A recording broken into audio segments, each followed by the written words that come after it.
بعد شہزادہ قاسم کی مہندی، قلم اور دیگر تبرکات برآمد ہوئے۔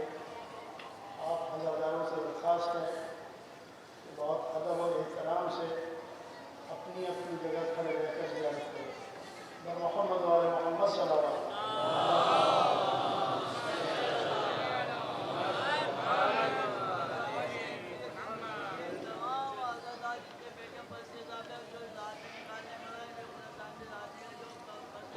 امام زمانہ بلندترین صلوات۔ اللہم صلی علی محمد آل محمد وجل۔ ایک سورہ فاتحہ 3 دفعہ، سورہ توحید تمام مومنین مومنات محرومین تمام علماء تمام شہداء استاد شہید سبت جعفر شہید عارف حسینی کے روح۔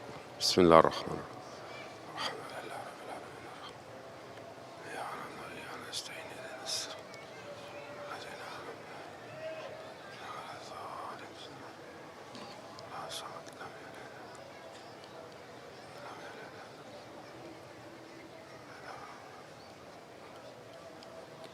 امام زمانہ کی سلامتی کے لیے ایک دفعہ صلوات بھیج دیں۔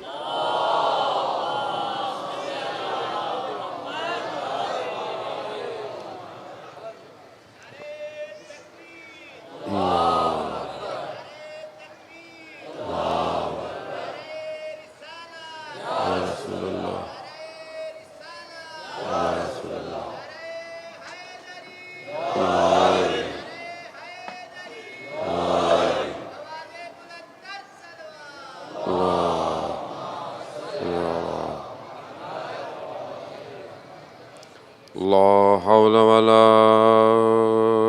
قوة إلا بالله العلي العظيم۔ حسبنا الله ونعم الوكيل، نعم المولى ونعم النصير۔ اعوذ باللہ من الشیطان الرجیم، بسم اللہ الرحمن الرحیم۔ الحمد للہ الذی یؤمن الخائفین وینجی الصالحین ویضع المستکبرین ویہلک ملوکا ویستخلف آخرین۔ والصلاة والسلام على رسول ثقلین محبوب رب المشرقین والمغربین جد الحسن والحسین نبینا سیدنا ابی القاسم محمد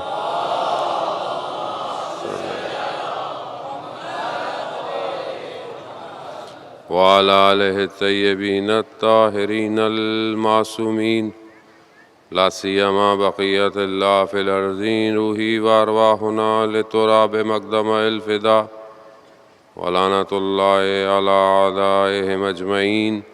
بسم اللہ الرحمن الرحیم۔ رب اشرح لی صدری ویسر لی امری واحلل عقدۃ من لسانی یفقہوا قولی۔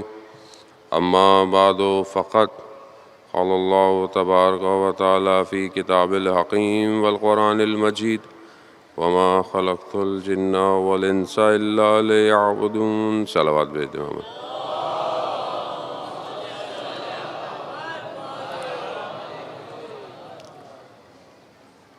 عزیزان سید الشہداء، کربلا حق اور باطل کا ٹکراؤ ہے، اور انسان ہر دور کے اندر اس ٹکراؤ کو دیکھ رہا ہے۔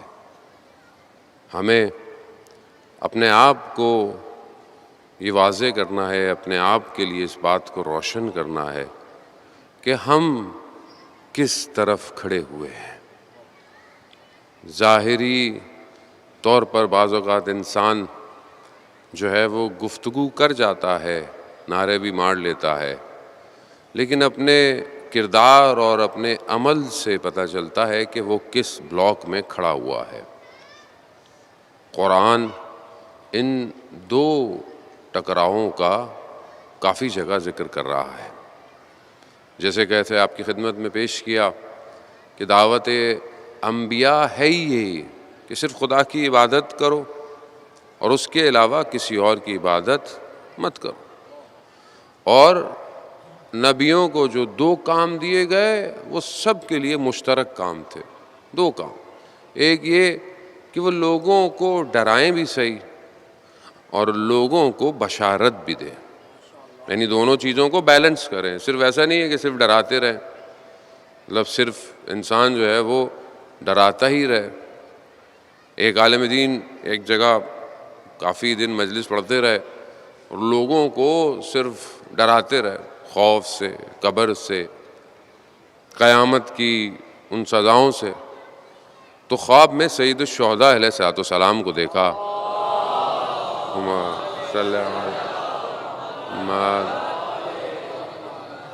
امام نے ان سے کہا کہ دیکھو، خدا کی بارگاہ سے صرف انذار نازل نہیں ہوا کہ صرف ڈراؤ، خدا رحمت بھی تو نازل کر رہا ہے اپنے بندوں کے اوپر، اور میں واسع رحمت ہوں۔ سید الشہداء واسع رحمت ہیں۔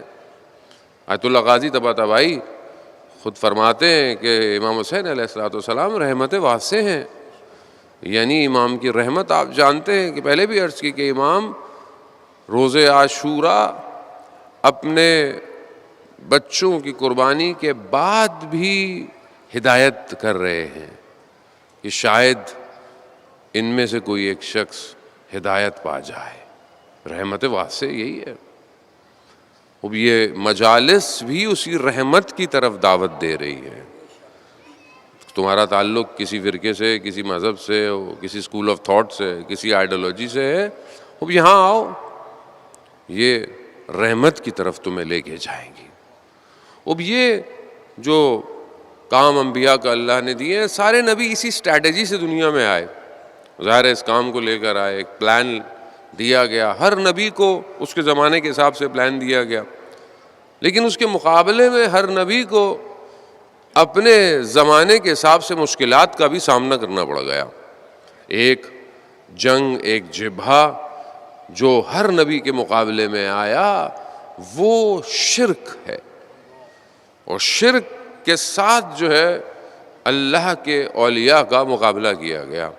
آپ دیکھیں کہ جو بہت زیادہ جس کا ذکر کیا جاتا ہے، اور آپ قرآن میں دیکھ بھی رہے ہیں کہ وہ ایک بڑی تعداد جو لوگوں کے مقابلے میں آئی، وہ خدا کے مقابلے میں معبود بنایا گیا، یعنی معبود کے مقابلے میں معبود، الہ کے مقابلے میں الہ بنایا گیا۔ ظاہر چیز کریٹ کی جائے گی تو دوسری طرف پبلک جو ہے وہ ڈائیورٹ ہوگی، اور اسی شرک نے آخر جو ہے دنیا کو بربادی کی طرف لے کر گئے۔ اور یہ صرف ظاہر نہیں، قرآن جہاں شجر طیبہ کا ذکر کر رہا ہے وہاں شجر خبیثہ کا بھی ذکر کر رہا ہے، دونوں کی، لیکن ایک کھوکھلا ہے اور ایک کی جڑیں مضبوط ہیں، دونوں میں بہت فرق ہے۔ اسی طرح باطل خود وجود نہیں رکھتا، وہ حق سے ملاوٹ لیتا ہے، یعنی بت جو ہے وہ خود کچھ بھی نہیں ہے، آپ بت پتھر پڑے ہوئے ہیں، آپ مجسمے کھڑے کر دیں، کسی نے کچھ کرنا ہے نہیں، حق کی ملاوٹ کرو بت میں، کیا یہ معبود ہے، ایک خالق، حق خالق کیا ہے؟ خالق ہے، رب ہے، پالنے والا ہے، الہ ہے۔ اب وہی چیزیں اس پتھر میں ڈالو گے تو کام چلے گا، ورنہ ایسے کون پتھروں کی پوجا کرے گا؟ کہو یہ بارش والا ہے، یہ روٹی والا ہے، یہ فلانے والا ہے، یہ ساری چیزوں والا ہے۔ اب یہ حق کو ملانا پڑتا ہے باطل، یہی کام جو ہے وہ لوگوں نے کیا، اسی فورم کو، اسی سٹائل کو کاپی کر کر دوسری طرف لوگوں کو ڈائیورٹ کیا۔ اور یہ خبریں، یہ غیب کی خبریں جو پہنچتی تھیں، جو فرعون تک پہنچی، نمرود اور ان لوگوں تک جو پہنچتی تھیں، یہ خبریں پہنچانے والا بھی جو ہے اللہ ہی کا ہے تو اللہ کا، لیکن اب کیا کریں، بہرحال اس کی ڈیوٹی یہی تھی، ان خبروں کو جو ہے وہ پہنچایا جائے۔ آج کے زمانے میں وکی لیکس، وہ زمانے میں شیاطین نے اس الہی خبروں کو جو ہے وہ ان لوگوں تک پہنچایا، ورنہ فرعون کے پاس ایسا کون سا علم تھا کہ جو اسے پتہ چل گیا کہ ایک بچہ پیدا ہونے والا ہے جو تمہاری حکومت کو پلٹ دے گا؟ اسے کیسے پتہ چل گیا؟ کوئی ہے جو یہ خبریں، حقیقی خبر ہے، یہ سچی خبر ہے، مگر پہنچا رہا ہے۔ خوب عزیزان محترم، یہ دو سسٹم ہمیشہ سے آ کر ٹکراتے ہیں اور یہ ٹکراتے رہیں گے جب تک کہ حاکمیت حق کی نہ ہو جائے، اور جو لوگ ہیں وہ اسی میں آزمائے جاتے ہیں۔ شرک اتنا باریک ہے، شرک خفی اتنا باریک ہے کہ سیاہ ایک کیڑا سیاہ پتھر پہ اور رات کی تاریکی میں نظر آئے گا، اتنا باریک ہے شرک۔ اور یہ شرک خفی ہے یقیناً، لیکن اس شرک کو کیسے دور کرے آدمی؟ اسی لیے اللہ نے اپنے سسٹم کو، اپنے نظام کو بھیجا۔ جتنا بھی کوئی اللہ کے ولایت کے سسٹم سے دور ہوگا، شرک بڑھتا چلا جائے گا۔ یہ شرک خفی ہے۔ یہاں بعض معاملات میں آپ خدا کا شریک کسی کو نہیں ٹھہرا رہے، لیکن آپ کا عمل، آپ کا کردار اس توحید سے دور ہوتا جا رہا ہے۔ آج دنیا میں مسلمانوں کی تعداد آپ دیکھ لیں گے کتنی بڑی ہے، کتنے مسلمانوں کے ملک ہیں، مگر اتنی بڑی تعداد میں مسلمان ہونے کے باوجود آپ مسلمانوں کے اپنے اندر مشکلات دیکھ لیں۔ یہ کیا ہے؟ مطلب کیا اللہ کو نہیں مانتے؟ آپ کسی کو روڈ پہ روکیں جو سگنل توڑ کے جا رہا ہو، جیسے ہم لوگ بھی آج کل ہم سے تو توڑوا ہی دیتے ہیں کہ ابھی کھڑا ہونا مناسب ہی نہیں، مولانا صاحب کی گاڑی گزر جائے۔ ویسے آپ کسی کو بولے کہ یہ غلط کام ہے، وہ غلط کام ہے۔ ملک کے قانون کا احترام کرنا چاہیے، کوئی بھی بالا تر قانون سے نہیں ہونا چاہیے، ہونا تو یہی چاہیے۔ جب کوئی اور جاتا ہے تو ہم کہتے ہیں لو بھائی، جب ہم خود توڑتے ہیں تو کچھ نہیں ہوتا، دوسروں کو ہم یہ کہتے ہیں۔ وہ اگر آپ کوئی بھی غلط کام کریں، چوری خدا نخواستہ کریں، کسی کا حق کھائے، تو آپ اس کو بولے اللہ کو نہیں مانتے تم؟ بولا مانتا ہوں اللہ کو۔ کہا پھر یہ کیوں کر رہے ہو؟ اس کا مطلب کیا ہے؟ اس کا مطلب ہے کہ یہاں ابھی توحید مضبوط نہیں ہے، اور جتنا انسان عملاً ضعیف ہوگا اتنا وہ اپنے، ایسا نہیں ہے کہ وہ معبود کا انکار کر رہا ہے، نہیں، ولایت اس کے وجود پہ ظہور نہیں کر رہی۔ دو شہر روایات بیان کرتی ہیں، ایک شہر بلد طیب ہے یعنی پاک شہر ہے، ایک بلد خبیث ہے یعنی خبیث ہے۔ جو پاک شہر ہے، جو طیب شہر ہے، اس میں جو بھی بویا جائے گا بہترین درخت، میوے دار درخت نکلے گا۔ لیکن جو خبیث شہر ہے، وہ شہر میں جو بویا جائے گا تو خاردار کیڑے، خاردار درخت، کانٹے دار چیزیں نکلیں گی۔ وہ یہ کیا ہے؟ یہ روایات جب ان کو کہہ رہی ہیں کون سے شہر ہیں؟ یہ وہ شہر ہیں کہ جو طیب ہے، جہاں ولایت حاکمیت رکھتی ہے۔ یہ ولایت جہاں حاکمیت رکھتی ہے وہاں ہمیشہ میوے دار درخت نکلے گا، اور جہاں ولایت کو ہٹا دیا وہاں آپ کو شکلیں بھی ٹیڑھی میڑھی نظر آتی ہیں، باقی تو دور کی بات ہے۔ عزیزان محترم، خوب بہت ادب احترام کے ساتھ گفتگو، تاکہ بات پہنچے۔ اصل ہدف بات پہنچانا ہے عزیزان محترم، بات پہنچنی چاہیے۔ اب یہ جو ولایت کا شہر ہے، اب یہ جو طیب شہر ہے، مطلب کیا چاہ رہے ہیں کہ وہ جو دوسری طاقتیں ہیں وہ اس شہر کو چھوڑ دیں گی؟ نہیں، اس کا اپنا سسٹم ہے، اس نے اپنے سسٹم کو ڈیزائن کیا ہوا ہے کہ کیسے لوگوں کو کرپٹ کیا جائے۔ یہ کرپشن نئی نہیں ہے جو آج آپ کو دنیا میں نظر آتی ہے، یہ کرپشن بہت پرانی ہے۔ سب سے پہلے جو کرپٹ کیا ہے وہ شیطان نے کیا ہے، ابلیس نے آ کر لالچ دینا، لوگوں کو اکسانا۔ جب آپ نے وہ واقعہ سنا کہ جب مکہ والے مایوس ہو گئے، ان کی سمجھ میں نہیں آ رہا کہ یہ ایک اس شخص کو کیسے روکیں، یہ جو اتنا ہمارے پورے سسٹم کو ہلا رہا ہے۔ میں نے آپ دیکھیں کہ جو کئی عرصے سے بتوں کی پوجا کرتے تھے، جنہوں نے خانہ کعبہ میں پتہ نہیں کتنے بت رکھے ہوئے تھے، ان بتوں میں کتنی کیٹیگریاں تھیں، اور دوسرے شہروں سے لوگ آتے تھے اور بت کا طواف اور ان کی اپنی عبادتیں جو بھی یہ کرتے تھے، تو جو آس پاس تھے ان کا پورا سیٹ اپ تھا نا، ان کا بزنس تھا، ان کے کاروبار چلتے تھے، ان کے میلے لگتے تھے۔ اب وہاں ایک شخص آیا ہے اور ان سب کی نفی کر رہا ہے، تو انہیں تو اپنی دکانیں بند ہوتی ہوئی نظر آئیں۔ کیوں؟ کیونکہ وہ حیات دنیا کے طلبگار تھے۔ سورہ توبہ میں پروردگار جب کچھ آیتیں جو نازل ہوئی ہیں جن کا تعلق جنگ تبوک سے ہے، کہ جب رسول خدا نے کہا کہ جاؤ، کیونکہ جنگ تبوک کا معاملہ روم بہت دور تھا، تو یہ آیتیں کسی اور کے لیے نہیں ہے، یا ایھا الذین آمنوا ان لوگوں کے لیے جو ایمان لے کر آئے ہیں۔ کیا کہہ رہا ہے پروردگار ان سے کہ یہ تم حیات دنیا کی خاطر، رسول خدا کہہ رہے تم سستی کر رہے ہو، کس کی خاطر؟ کس چیز کی خاطر تمہارے وجود میں کسالت آ رہی ہے کہ تم کہہ رہے ہو کہ بہت دور ہے یا جانا نہیں ہے، یا کیوں؟ حیات دنیا، دنیا جب رونق بن جائے تو پھر انسان خدا کی بارگاہ میں اپنے نبی کے پیغام کو بھی صحیح طرح نہیں سنتا۔ اب یہی وجود، یہی چیز یہ جو ہماری زندگی کے اندر ہے، اب یہی ہے کہ یہ سسٹم بڑا ڈیزائنڈ سسٹم ہے۔ حضرت رسول خدا نے جب یہ اعلان کیا، انہوں نے پوری کوشش کی صلی اللہ علیہ وسلم۔ اور اب آپ دیکھیے نا کہ توحید کے مقابلے میں کتنے سسٹم جو ہیں وہ تاریخ میں آئے، جڑ ایک ہی ہے ان کی، کھوکھلی ہے، لیکن وہ اپنی کوشش سے پیچھے نہیں ہٹ رہے۔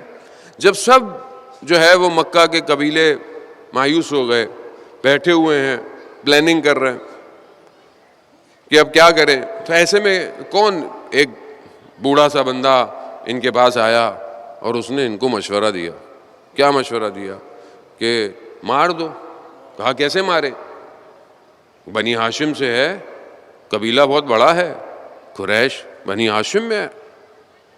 کہا تو ایسا کرو، سارے قبیلوں سے ایک ایک بندہ جمع کرو اور پھر مار دو، تاکہ کسی پر الزام آئے بھی تو اتنے قبیلوں سے کون لڑے گا۔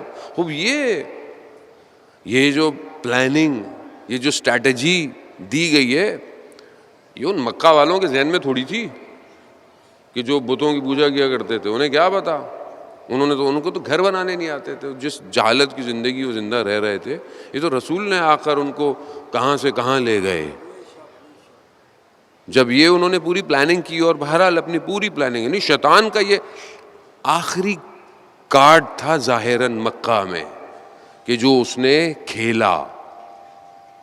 دشمن جب سارے ذریعوں سے، کرپشن کے طریقوں سے ایک فرد کو گرا نہ پائے، آخری حربہ کیا ہوتا ہے؟ اس شخص کو ڈیلیٹ کر دو، اس شخص کو حذف کر دو، ہٹا دو۔ یہی پلاننگ تھی، مگر وہ سب پوری طاقت کے ساتھ شیطان کے مشورے پر عمل کرتے ہوئے، شیطان کو آپ کیا سمجھ رہے ہیں؟ شیطان کو نارمل ہے، جو کتنے ہزار سالوں سے انسان کی سرشت سے واقف ہے۔ ابھی جو شیطان ہے وہ میرے آباء و اجداد سے واقف ہے، میرے دادا کیسے تھے، میرے پردادا کیسے تھے، ان کے اندر کمزوریاں کیسی تھیں، یہ کمزوریاں اس کے اندر بھی ہوں گی۔ شیطان ان کو جانتا ہے۔ جو سب نبیوں کے مقابلے میں آیا ہو، اس کا مشورہ بیکار مشورہ ظاہراً نہیں تھا، لیکن وہاں پر وہی دھوکہ کھا گیا جو اس نے پہلے دن دھوکہ کھایا، کہ وہ اپنی تو پوری پلاننگ کر کر ان سب کو بھیج دیا، مگر ادھر اللہ کی پلاننگ سو رہی تھی کہ جب یہ وہاں گئے، انہوں نے حملہ کیا، دیکھا، ہٹایا، تو کیا دیکھا کہ نیا سسٹم خدا نے انٹروڈیوس کرا دیا ہے، اور یہ ایسا سسٹم ہے کہ قیامت تک ہر کفر، نفاق، شرک کے مقابلے میں آ جائے گا۔ یہی تو وجہ ہے کہ پوری پلاننگ اس نے پھر کی۔ 50 سال میں رسول کے منبر پر ایسا شخص آ گیا جو حرام کو حلال، حلال کو حرام کر رہا ہے۔ آپ تصور کر سکتے ہیں 50 years are nothing، 50 سال کچھ نہیں تھے، صحابی زندہ ہیں، لوگوں نے رسول کو دیکھا ہوا ہے، مگر ایسا شخص آ گیا اور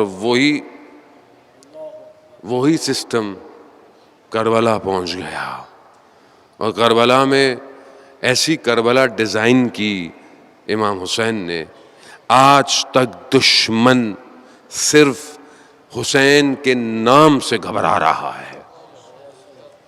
یہ ہم اپنے آپ کو دیکھیں کہ ہم کہاں کھڑے ہوئے، جانے محترم، ہم سے بھی تو سوال ہونا ہے، ہم کو مجلس میں واہ واہ کرنے تھوڑی آتے ہیں، آپ سے مجھ سے سوال ہونا ہے کہ تم اس دور کے اندر تمہارا سٹیٹس کیا ہے، تم کس سٹیٹس پہ کھڑے ہو. تم اس وقت جو موومنٹ ہو رہی ہے دنیا کے اندر امام کے لیے، اسلام کے لیے، اصلا بالا تر از فرقے ہو جائیں. اب ہم لوگ کب تک فرقوں میں بٹے رہیں گے؟ کب تک ہم جو ہے وہ دشمنوں کی اس تزریق کا، دشمن کے پاس بہترین حربہ ہوتا ہے. جب کسی بھی کہیں پہ بھی کوئی چیز خراب کرانی ہو تو تفرقہ ایجاد کر دو، کسی ایک فرقے کو مشکل کرو. جیسے آج کل آپ کے سامنے مشکلات ہو رہی ہیں مجالس کی، پنجاب میں آپ کو زیادہ سننے میں آتی ہیں. سندھ کی حکومت تو کیونکہ سندھ مولائی ہے تو تھوڑا یہاں معاملے بہتر ہوتے ہیں. پنجاب میں تو آپ کو پتہ ہے کہ آج کل کتنی صرف کیا ہے، کچھ نہیں کر تو کوئی کچھ نہیں کر سکتا. نہ تاریخ کچھ کر پائی، نہ اس زمانے میں دیکھیں سید الشہداء کے حرم کے اوپر بلڈوزر تک چڑھا دیے گئے، سب کچھ ختم کر دیا گیا. مگر آج آپ کروڑوں کی تعداد میں حسین حسین حسین پہنچ رہا ہے.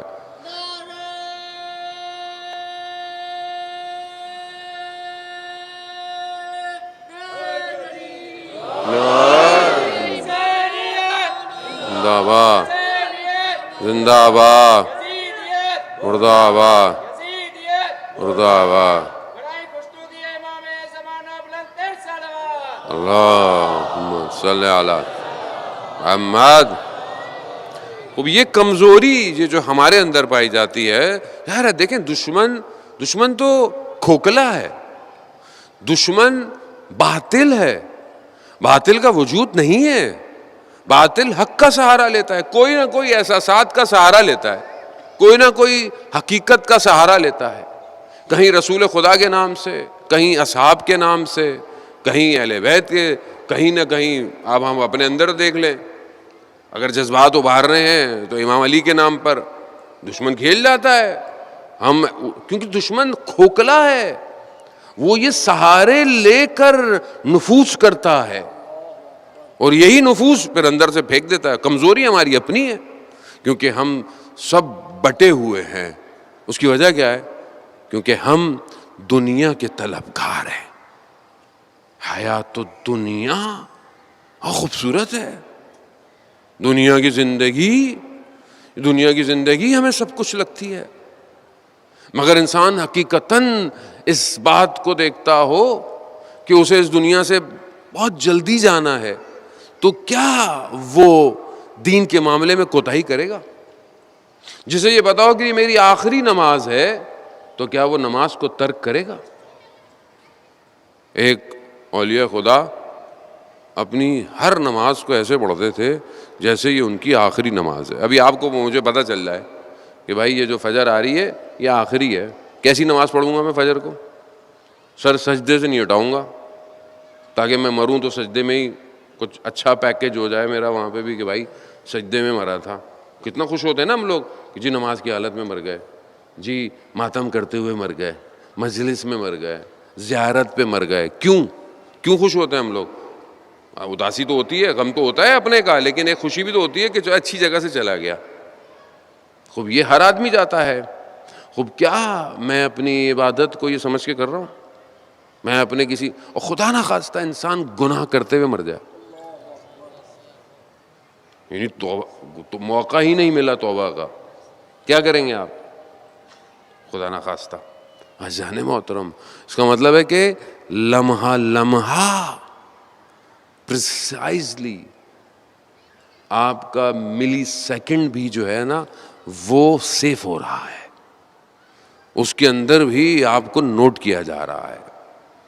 آج معاشرے میں جو بگڑتی ہوئی چیزیں ہیں، فساد اخلاقی ہے، اخلاقی برائیاں ہیں، چوری ہے، جھوٹ ہے، حسد ہے، بغض ہے، کینہ ہے، خود پسندی ہے. معاشرے میں گھروں کے اندر لڑائیاں مال کی خاطر، گھر کی خاطر، رشتوں میں نفرتیں کس وجہ سے ہیں؟ کیونکہ ہم اس حیات دنیا کو سب سمجھ بیٹھے ہیں. ایک دوسرے سے ناراض کیوں ہے؟ اس نے بلایا نہیں، اس نے یہ نہیں کیا، اس نے وہ نہیں کیا. خوب کیا ہو گیا؟ کتنے دن زندہ رہنا ہے تم نے؟ کیوں گلے سڑے وہ ایاس کی طرح جو کہ گلے ہوئے پیاز اور کچھ سبزیوں کو دیا کہ لے کر اس کو ٹانگتے رہو، لے کے پھرتے رہو. 2-3 دن پھرا، گل گئے اور گل گئے اور گل گئے، بو آنے لگی. کہا نہیں چلا جاتا. کہا یہ جو اندر بغض اور کینہ ہے نا، یہ بالکل اسی گلے ہوئے پیازوں کی طرح ہے، تمہیں بو نہیں آ رہی۔ روایات ہے نا، جو شخص جھوٹ بولتا ہے اس کے منہ سے ایسی بو آتی ہے کہ ملائکہ بھی پریشان ہو جاتے ہیں، اور ہم تو کتنے آرام سے جھوٹ بولتے ہیں۔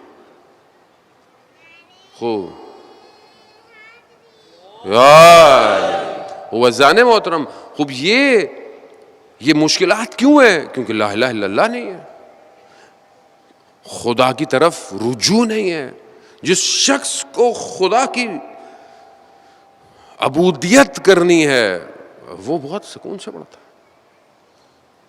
آیت اللہ جواد ملکی تبریزی بتاتے ہیں، اپنے استاد سے غالباً ملا حسین کلی ہمدانی سے بیان کرتے ہیں کہ سجدے کی حالت میں ذکر یونسیہ کیا کرو، لا الہ الا انت سبحانک انی کنت من الظالمین۔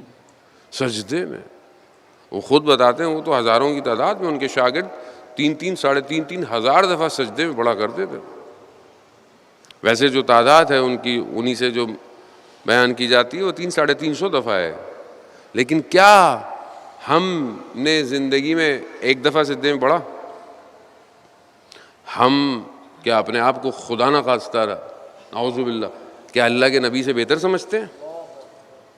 اللہ کا نبی ہے، معصوم ہے، ترک اولا ہو گیا، تھوڑی سی ناز، نبی ہیں، اللہ سے ناز کر سکتے ہیں، قوم کو چھوڑ کے چلے گئے، قوم نے توبہ کر لی، اللہ نے مچھلی کے پیٹ میں ڈال دیا، رات کی تاریکی، سمندر کی تاریکی، مچھلی کے پیٹ کی تاریکی، 3 ظلمات، اندھیرا چھا گیا، 6 ماہ تک اللہ کا نبی اس کے اندر کیا کہہ رہا ہے؟ لا الہ الا انت سبحانک انی کنت من الظالمین۔ پروردگار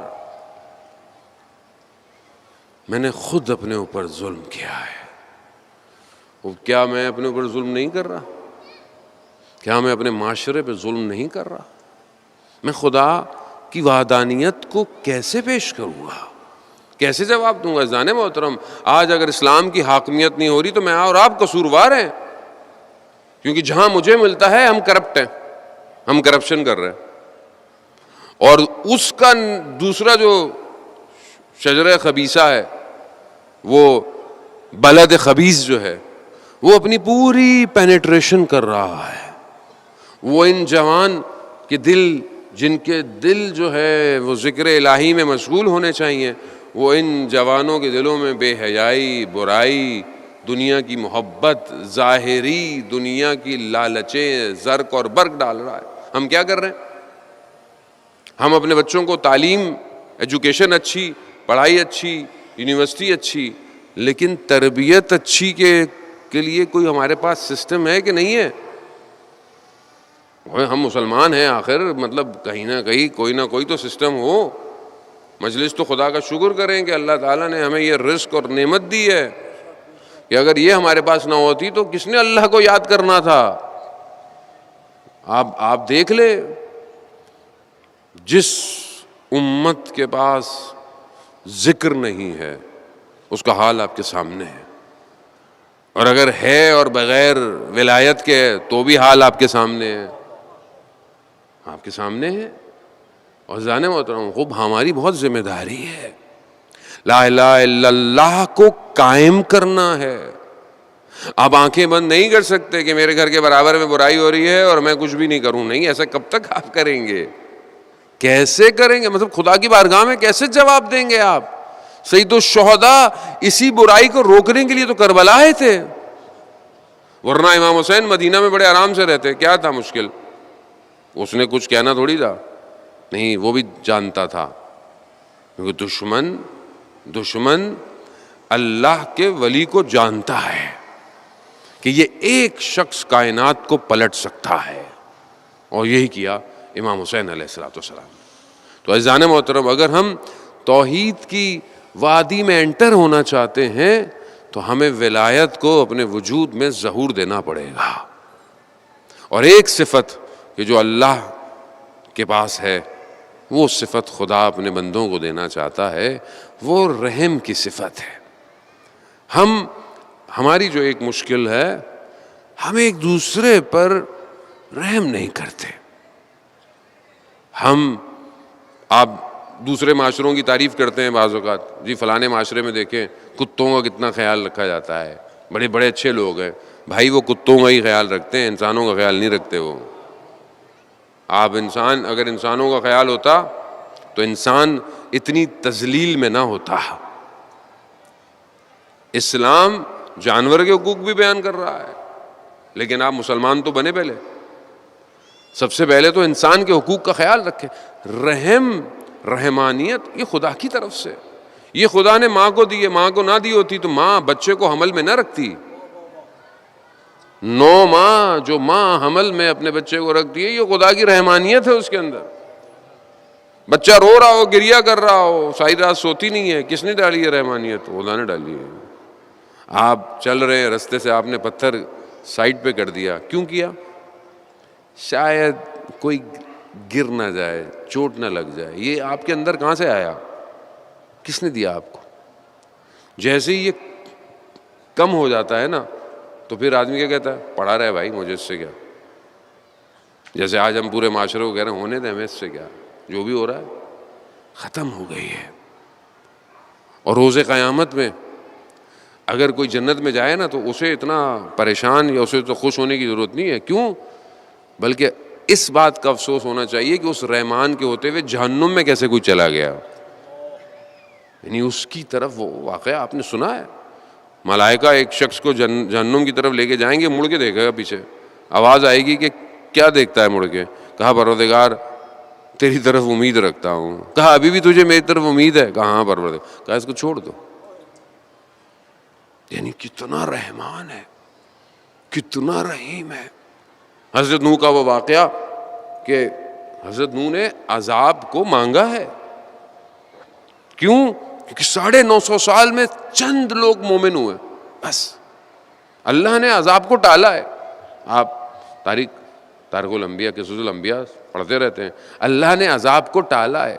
بعض روایات یہ کہتی ہیں کہ 80-100 سال عذاب ٹالا گیا ہے، لیکن بہرحال پھر آیا سب کو لپیٹ کے لے گیا. پھر اللہ نے حضرت نوح کو بولا کہ یہ جو مٹی ہے پانی کے کنارے، اس سے جو ہے وہ کچھ چیزیں بناؤ. انہوں نے بنائی، سوکھ گئی. کہا نوح جا کے ان کو توڑ دو. حضرت نوح نے کہا پروردگار میں ان کو کیسے توڑوں، میں نے ان کو بڑی محبت سے بنایا ہے. تو کہا نوح ہم نے اپنی مخلوق کو بھی بڑی محبت سے خلق کیا. وہ رحمان ہے. میں بہرحال آپ کو بتا، بارش کوئی امکان ہوتا ہے نہیں ہوتا. اللہم صلی علی محمد علی محمد. بہرحال اللہ اکبر یا رسول اللہ یا علی. وزان محترم اللہم صلی علی محمد. وقت جو ہے وہ تھوڑا ہے، پتہ نہیں شاید تیز ہو جائے. اب بہتر ہے کہ میں چند جملے آپ کی خدمت میں عرض کروں. مخصوصی رات ہے ویسے بھی. عزیزان محترم، خوب یہ سسٹم آج بھی اسی نفوس پر ہے. یہ سسٹم آج بھی توڑنے میں لگا ہوا ہے. فرقہ واریت، لسانیت، رنگ اور نسل آپ کے سامنے ہے. ملک کے حالات ایسے ہیں کہ بہت ساری باتیں آج ڈر کے مارے کرتے بھی نہیں ہیں. بہرحال ملک میں بھی تو رہنا ہے بھائی، کیا کریں. تو لوگ غلط بھی تو پھر پورٹریٹ کر دیتے ہیں. میڈیا ویسے بھی آج کل بہت تیز ہے. لیکن آپ کے سامنے ہے نا دنیا پرستی ہے. حیات دنیا کی مثال آج کیا ہے کہ دیکھیں دنیا میں کتنا امن تھا، اور امن لیکن خام خواہ یوکرین نے وار شروع کر دی. اب یوکرین نے خود، لوگ بولیں گے رشیا نے وار شروع کی. رشیا تو آرام سے تھا، وہ بھی آرام سے تھا، لیکن کس نے یوکرین کو ورغلایا؟ جو اتنے دور بیٹھا ہوا ہے اور اس کا کام ہی یہی ہے کہ کسی ملک کو سکون سے رہنے ہی نہیں دو. کیا ہے؟ حیات دنیا ہے نا، ظاہری پاور کو اپنے پاس رکھنا، جبکہ نہیں ہے، اصل کھوکھلا ہے بھائی. کوئی ظاہری پاور نہیں ہے سوائے خدا کے. جہاں توحید ہے وہیں طاقت ہے، جہاں توحید نہیں ہے وہاں کھوکھلا پن ہے. جتنے بڑے بڑے محل بنا لو، جتنے بڑے بڑے ستون بنا لو، جتنی بڑے بڑے ٹینکر جہاز بنا لو، روئی کے گالوں کی طرح اڑ جائیں گے. یہ ایمان ہونا چاہیے مسلمان کا. مسلمان اتنا کمزور ہے کہ ظاہر کو دیکھتا ہے تو بس چکا چوند میں گھبرا جاتا ہے کیا ہوگا, کیونکہ ہم اتنے کمزور ہیں. ہم نے اس ولایت کو اپنے وجود میں ظہور نہیں دیا. ہم انہی کی طرح کے جنہوں نے کھجوروں کے بدلے میں امام حسین کو شہید کر دیا. کچھ لوگ جو آئے تھے وہ کھجوروں کے لیے آئے تھے, ہر چیز کے لیے آئے تھے نا. عمر ابن سعد لعین شہر رے کی حکومت, دنیا کے حکمرانوں کیا ہے یہ, دنیا کے جو حکمراں ہیں ان کو کیا ہے, ڈیزگنیشن ملے گی, پوسٹ ملے گا, مرات ملیں گی, یہ سب ملیں گی. قوموں کو بیچ دو, ان کو تباہ کر دو, ان کو ذلیل کر دو, ان کی خون ریزیاں, ان کے قتال کر دو, تمہیں یہ پوسٹ مل جائے گی. پوسٹ لے کے کہاں جائے گا آدمی, کتنے دن زندہ رہے گا؟ مگر فرعون سے بھی زیادہ بڑی کسی کی حکومت تھی, کہاں جا کے گرا ہے؟ اسی پانی میں جا کر کہ جس پانی کو موسیٰ کے رب نے راستہ کھولا تھا, وہیں جا کر مارا. اور خدا کی خدائی نے بھی دکھایا کہ تو جو اپنے آپ کو رب کہتا ہے, میں تجھے پانی میں ایسا ماروں گا کہ عبرت بن جائے گا.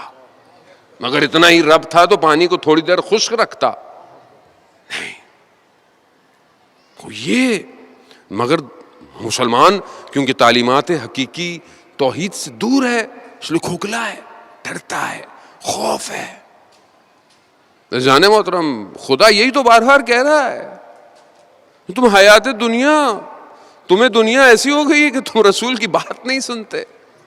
مولا متقیان ہے جو بلاغہ میں کوفہ والوں کو کیا کہہ رہے ہیں, صلی اللہ علیہ وسلم, خوب کیا کہہ رہے ہیں مولا متقیان, کہ میں جب تمہیں لڑنے کا کہتا ہوں تم کہتے ہو ابھی سردی ہے, پھر کبھی کہتے ہو گرمی ہے. کیوں؟ حیات دنیا, دنیا تمہارے لیے عزیز ہو گئی ہے.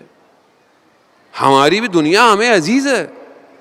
میرا کام چل رہا ہے, میرا بزنس چل رہا ہے, میری پڑھائی چل رہی ہے, میرا پیکج چل رہا ہے, مجھے اس سے کیا؟ میرے گھر میں میری بہنیں بیٹیاں حجاب کرتی ہیں کہ نہیں کرتی, مجھے اس سے کیا؟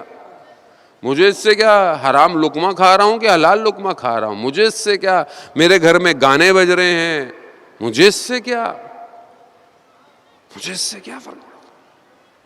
خوب یہ دنیا کتنے دن کی ہے جس سے آپ دل لگا کے بیٹھے ہوئے ہیں. وہ اپنی زندگی میں عبادت بندگی کی طرف آئیں, کچھ سجدوں کو طولانی کریں.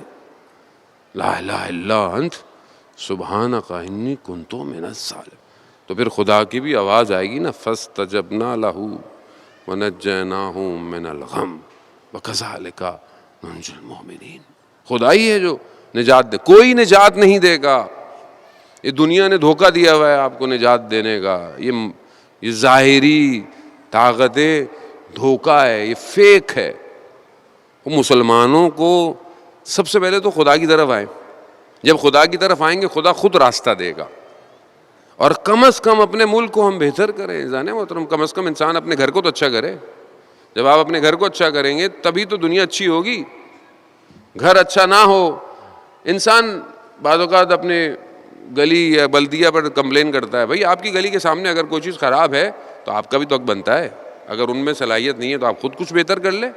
گڑھا آپ کے گھر کے سامنے دھڑ دھڑ آپ کی اپنی گاڑی لگتی ہے تو بھائی 2-4 سیمنٹ کی بوریاں اگر لگا کر اگر آپ اس کو بند کر دیتے ہیں تو کیا نقصان ہے؟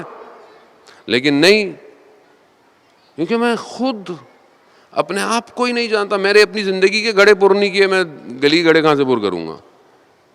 میں خود دنیا کی لالچ, دنیا کے خوف, اور یہ شیطان جو شجرہ خبیثہ ہے اس نے سسٹم کو اتنا انہینس کیا ہوا ہے کہ انسان کو یہ احساس ہی نہیں ہونے دیتا کہ یہ غلطی کر رہا ہے یا صحیح کر رہا ہے. ہر آدمی کہتا ہے میں صحیح ہوں. لوگ حج کر کے واپس آ جاتے ہیں پھر بھی غلط سب چل رہا ہے, صحیح ہے, بس اللہ میرے حج قبول کرے. حاجی صاحب 7 دفعہ حج کر کے آئے. اس طرح ہمارے لوگ ہیں, زیارتوں میں جا رہے ہیں, زیارت پہ جانا ہے, ہر سال جانا ہے, اچھی بات ہے جائیں. اب تو اسٹیٹس سمبل ہو گیا ہے. میں 8 سال سے عاشورہ کر رہا ہوں. میں یہ عزیزان محترم, زیارت کہ معنی ملاقات کے، ان 8-10 دفعہ میں امام حسین سے ملاقات کتنی ہوئی ہے؟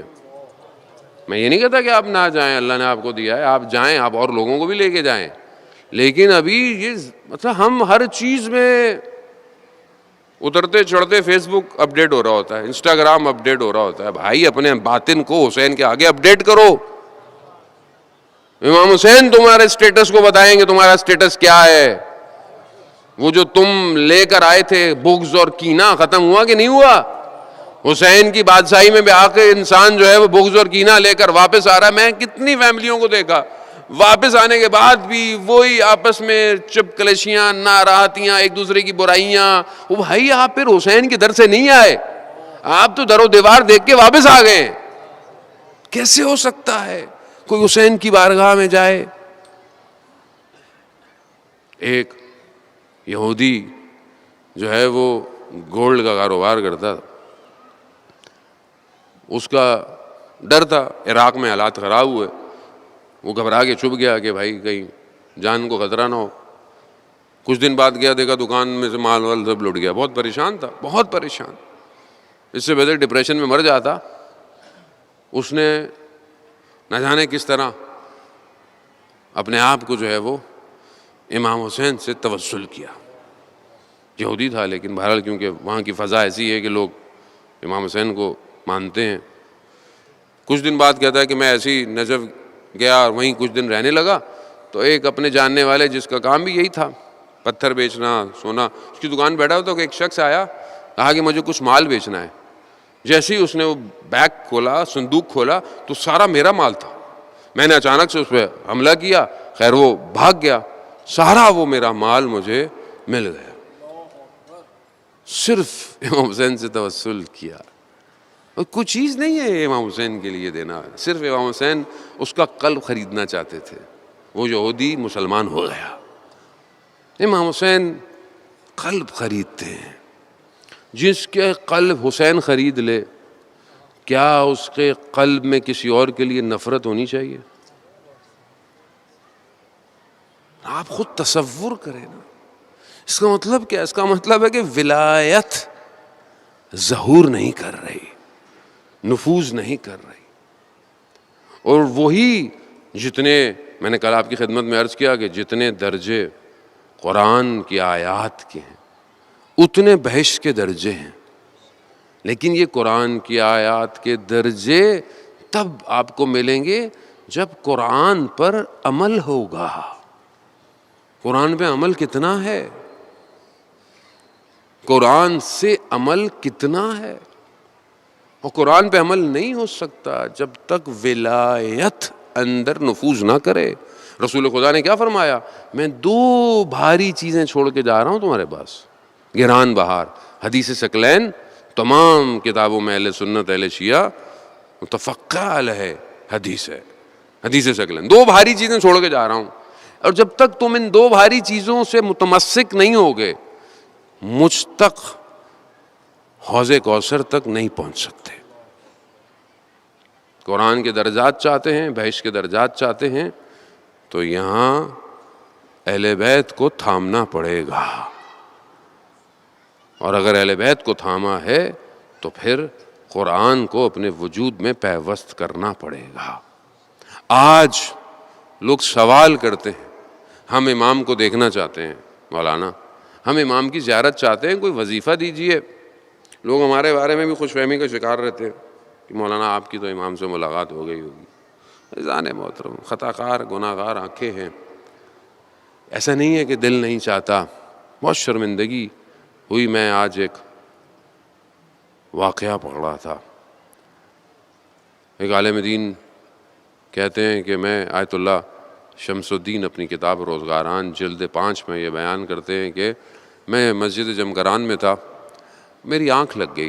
مطلب میں اس سے پہلے، لیکن میں نے دیکھا مسجد جمکران میں بڑا رش، تو میرے دل میں یہ خیال آیا کہ اتنے سارے لوگ ہیں اور مولا نہیں آ رہے ہیں.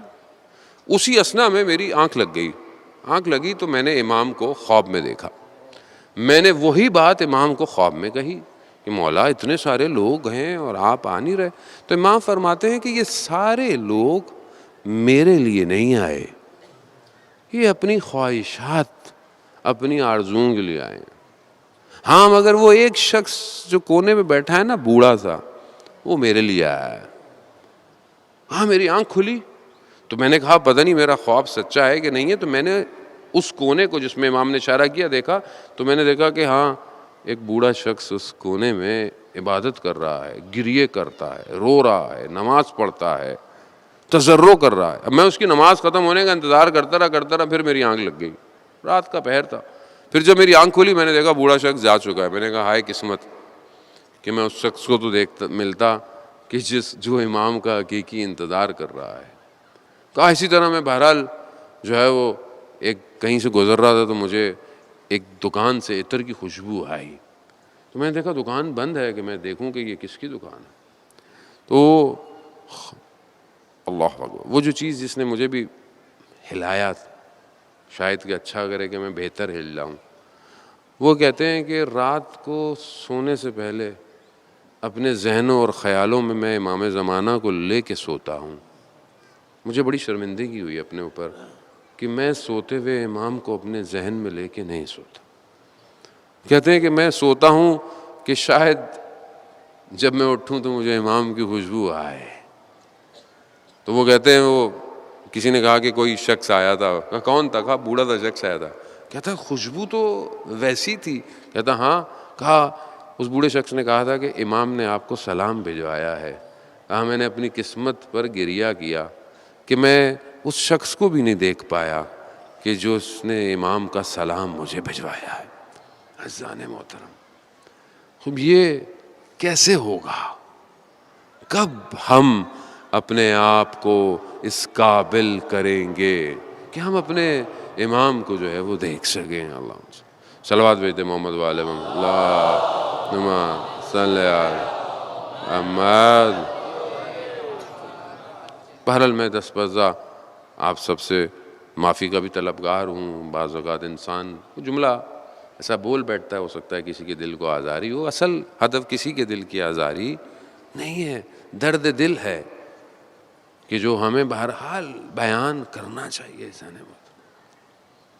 کربلا میں ایسے ایسے دل تھے کہ جو آج تک تلملا رہے ہیں.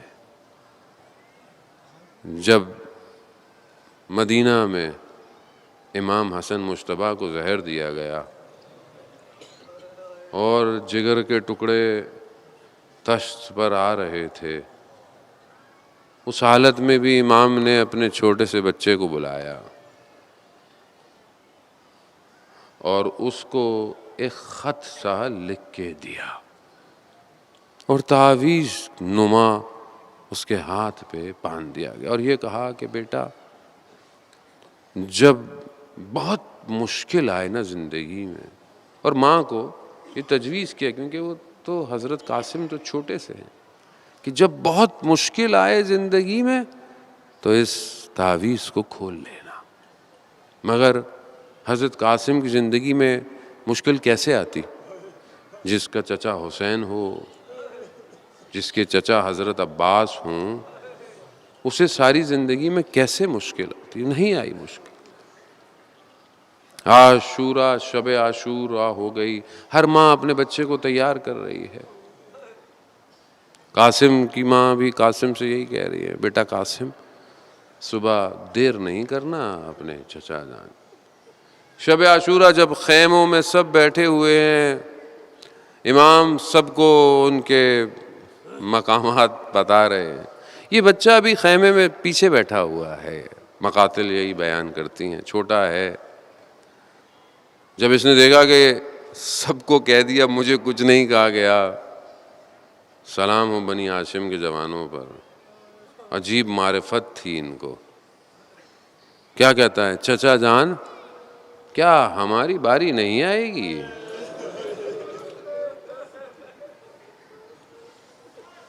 یہ سننا تھا امام حسین علیہ السلام کا. امام نے عزیزان محترم, میں یہاں بہرحال ایک بات ضرور کہوں گا, اور یہ ہمارے معاشرے کا بڑا المیہ ہے. ہم نے کربلا والوں کو اپنی زندگی میں شامل نہیں کیا. اگر آج ہمارے لیے یہ 13 سال کا بچہ رول ماڈل ہوتا نا تو ہمارے بچے قاسم بننا چاہتے. ہم نے اپنے جوانوں کو قاسم نہیں بنوایا کہ جس کے وجود قاسم تقسیم سے ہے نا، یعنی جس کے ٹکڑے ہو جائیں. اب اس بچے نے سے پوچھا امام حسین نے، اب امام حسین بھی جانتے ہیں، ظاہر ہے بچہ تو بچہ ہے لیکن بچہ بھی تو امام حسن کا بیٹا ہے نا. یہی پوچھا، بیٹا موت آپ کے لیے کیا ہے؟ جناب قاسم فرماتے ہیں، چچا جان موت میرے لیے احلی من الاصل، شہد سے بھی زیادہ میٹھی ہے. یہ جملہ خطابت کا جملہ نہیں تھا، یہ معرفت کا جملہ تھا. یہ لا الہ الا اللہ جس وجود میں اتر جائے یہ اس کا جملہ. موت میرے لیے شہد سے بھی زیادہ میٹھی. تو امام حسین نے کہا، ہاں قاسم، نہ صرف آپ کی باری بلکہ آپ کے بھائی علی اصغر بھی شہید ہو جائیں گے. بنی ہاشم کا خون تھا، جوش کھا گیا. کہا، چچا جان مگر دشمن خیموں تک آ جائیں گے؟ کہا نہیں بیٹا، ہم خود علی اصغر کو لے کے جائیں گے. حاضران محترم، روز عاشورائی ابھی شبیہ تبرغات برآمد ہوگا. اب یہ راتیں آہستہ آہستہ اپنے آخری مقاموں کی طرف بڑھ رہی ہیں. ظاہر ہے چند راتیں ہی رہ گئی ہیں. ہر رات کہیں نہ کہیں کسی فرد سے منسوب ہے. گلشن زہرا آہستہ آہستہ بکھرتا جا رہا ہے، بکھرتا جا رہا ہے. دیکھا ام فرما نے قاسم خیمے میں بیٹھے ہوئے ہیں سر جھکائے. کہا، بیٹا کیا ہوا؟ آپ ابھی تک گئے نہیں؟ کہا، میں کئی دفعہ گیا ہوں مگر چچا مجھے اجازت نہیں دے رہے. جب بھی جاتے حضرت قاسم امام حسین اجازت نہیں دیتے. نور نظر ہے، اپنے بھائی کا بیٹا ہے، کیسے اجازت دے؟ تو ماں کو وہ بات یاد آئی جو امام حسن نے اپنی شہادت کے وقت کہی. کہا، بیٹا قاسم، آپ کے بابا نے ایک تعویذ آپ کو پہنایا تھا اور یہ کہا تھا کہ جب بہت مشکل پڑ جائے نا تو اس کو کھول لینا.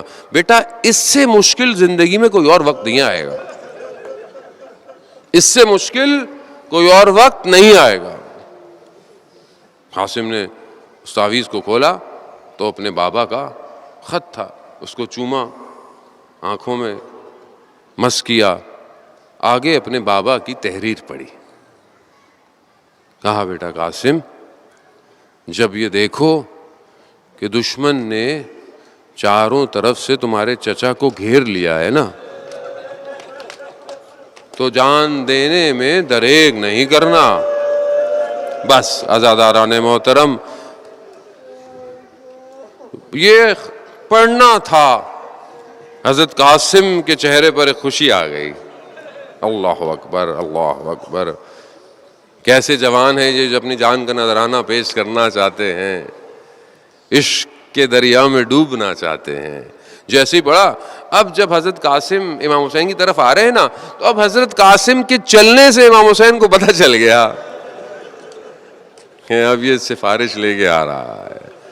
جیسے ہی امام حسین کے پاس پہنچے، بابا کا خط پکڑا دیا. بس خط پر نگاہ پڑی امام حسین کی. ایسے غربت میں کسی کو کسی کا بھائی یاد نہ آئے. یا حسین، اور کیا کیا یاد آیا ہوگا، کیا کیا یاد، بھائی یاد آیا تو کیا یاد آیا ہوگا. سب سے پہلے کیا یاد، مدینہ میں جلتا ہوا دروازہ. اللہ، بابا، رات کی تاریکی میں ماں کا جنازہ. بھائی ہے نا، بھائی کے ساتھ ساتھ بابا کے ماتھے پہ فرا، بھائی کے جگر کے ٹکڑے. اللہ اکبر. مقاتل کہتے ہیں، ارباب مقاتل لکھتے ہیں کہ حضرت امام حسین نے حضرت قاسم کو اپنے سینے سے لگایا اور اتنا گریہ کیا کہ دونوں بے ہوش ہو گئے، بے ہوش ہو گئے. اور اس سے پہلے بعض مقاتل یہ بھی بیان کرتے ہیں کہ حضرت قاسم پہلے اتنا آئے تھے کہ اپنے چچا کے پاؤں میں پڑتے تھے، چچا جانے تھے، چچا جانے تھے، چومتے تھے، بے ہوش ہو گئے. بعض مقاتل لکھتے ہیں کئی دفعہ بے ہوش ہوئے، بعد میں اجازت دی. اب اجازت کیسی ہے؟ آپ حضرت قاسم کے بارے میں سنا ہے، کتنے سال کے ہیں، بدن کتنا نحیف سا ہے، ذرا نہیں آ سکتی. وہ جو خول سر پہ پہنا جاتا ہے وہ بھی نہیں آیا، امامہ پہنایا گیا، تلوار دی گئی، گھوڑے پہ بھیجا گیا. راوی کہتا ہے ایسے لگ رہا ہے کہ چاند کا ٹکڑا جا رہا ہے، کیونکہ حسن کا حور عین ہے. جنگ تو لڑی، چند لوگوں کو جن کو وار کیا وہ ایک ہی شخص کے بیٹے ہیں، اس شخص کو تحش آ گیا. بس عزاداران محترم، بس جو ہے وہ چند دقیقے اور آپ سے التماس دعا. عزاداران محترم، دشمن بنی ہاشم کے جوانوں کو ہرا نہیں سکتا تھا، مگر دھوکے سے انہوں نے ہرایا ہے. بعض جگہ میں نے دیکھا کہ کیونکہ حضرت قاسم اتنی شجاعت سے لڑ رہے تھے اور رک نہیں پا رہے تھے، تو کہتے ہیں جو پاؤں میں اس زمانے میں جو بھی چیز پہنی جاتی تھی اس کے بند کھل گئے، تو اشارہ کیا کہ بند کھل گئے ہیں. اس کی طرف دھیان جیسے ہی کہتے ہیں حضرت قاسم کا گیا، سر پہ خول تو تھا نہیں، ایک ایسا وار کیا کہ سر فراق میں ہو گیا، کھل گیا. اسی حالت میں حضرت قاسم زمین پر آئے. جیسے زمین پر آئے کہا چچا جان میری مدد کو پہنچے. بس امام حسین نے یہ سننا تھا. امام حسین اتنی تیزی سے آئے جیسے کوئی پرندہ بادلوں کو چیرتا ہوا زمین کی طرف آ رہا ہوتا ہے. وہ شخص جس نے یہ سر پر ضربت ڈالی تھی، اس نے چاہا کہ میں سر کو تن سے جدا کروں، مگر امام نے آتے ہی ایسی ضربت لگائی اس کا بازو قلم ہو گیا. اس نے شور مچایا بچاؤ. اس کے شور نے دشمن کے لشکر کے گھوڑوں کو دائیں کو بائیں طرف، بائیں دائیں طرف ہو گئے.